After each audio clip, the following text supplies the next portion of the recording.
Are you wondering how to get your ideal customers to come to your website, look at your products, and finally start making some sales? In this video, I'm going to show you 3 ways how you can get your ideal customer coming over to your site without spending a dime on ads. Hey there, my name is May Pak, and I help makers, artists, and designers create a consistent income from selling their handmade products online. The first way I'm going to share with you is with using social media. Now I know everyone's using social media. Everyone thinks they already know a thing or two about social media, but what I'm going to share with you is something that most people make the mistake of or just don't really know much about. And that is with being very strategic on how you post content. And when I say content, I don't want you to freak out. It doesn't have to be a ton of content like videos or photos that you make, but it could also be other people's content. Content is content. Whether you make it or someone else made it, it's still content. And the secret here is that you need to make content or curate content that is going to resonate with your ideal customer. Now, the biggest mistake I see people make with this, because when you're on social media, you're already posting content, right?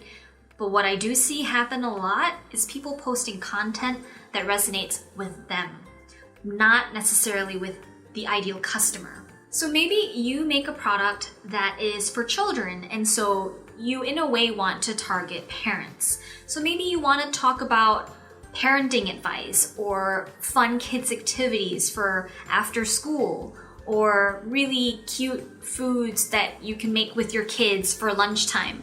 Stuff like that that's going to be interesting for your ideal customer, the parent, most likely the mom of the family, is going to draw them in so much more than, say, for example, I have an interest in video games. If I post about video games or comic books on my Facebook page, that's not going to attract parents, because parents are going to be thinking more about things that revolve around their life and their world, which is probably their kids, right?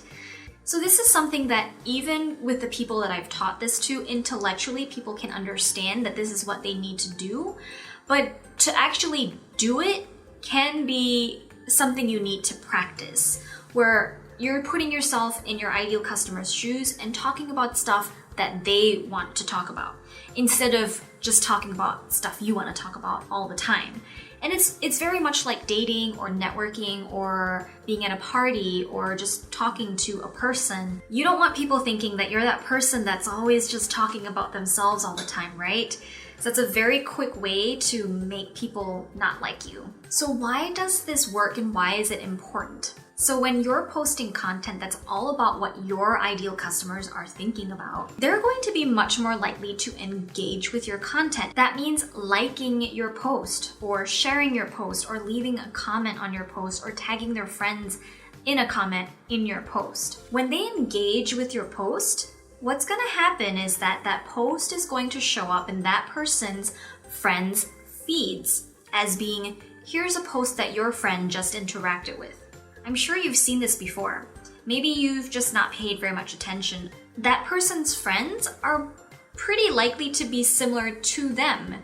People who are new parents probably have a lot of friends who are also new parents who might be interested in the baby product that you make, for example. So super, super important, post content that you know they want, not necessarily what you want.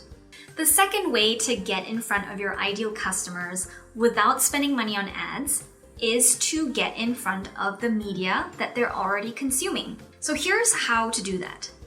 Figure out what influencers they follow, what YouTube channels they watch, what Facebook pages they like to go to, what websites, magazines, and blogs they like to go to.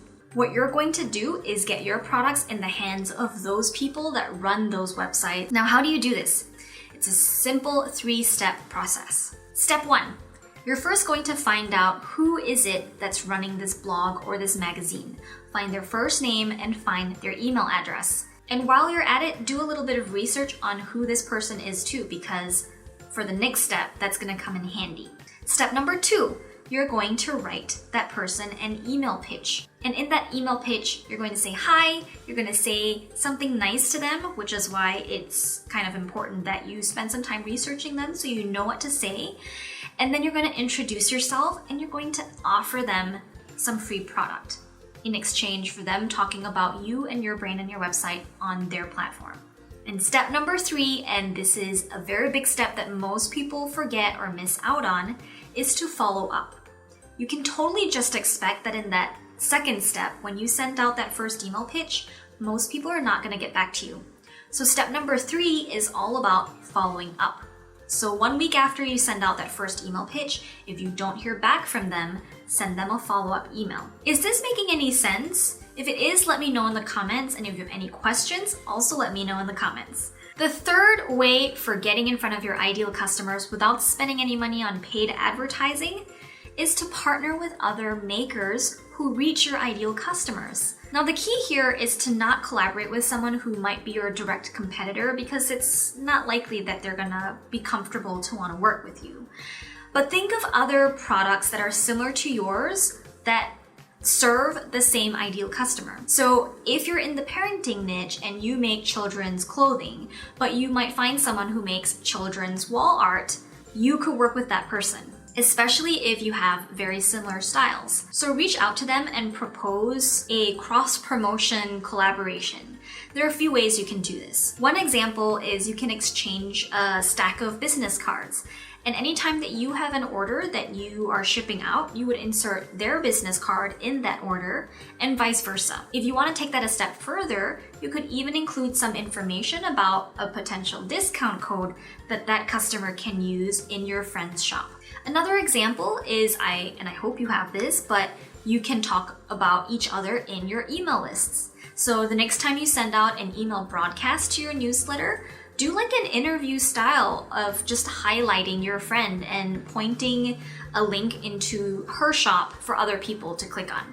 And she can do the same for you. The third example, kind of going off of that interview example, instead of posting it in an email newsletter, you could post that on your blog if you have blogs. And then you can do the same thing on social media posts as well. Talk about your friend, promote your friend's products, and make sure you set up an arrangement where there is an equal amount of cross-promotion happening, so it doesn't feel like you're promoting her more than she's promoting you, for example. If you enjoyed this video and you're excited to learn more about how to grow your handmade business online, be sure to click on this next video on the screen here.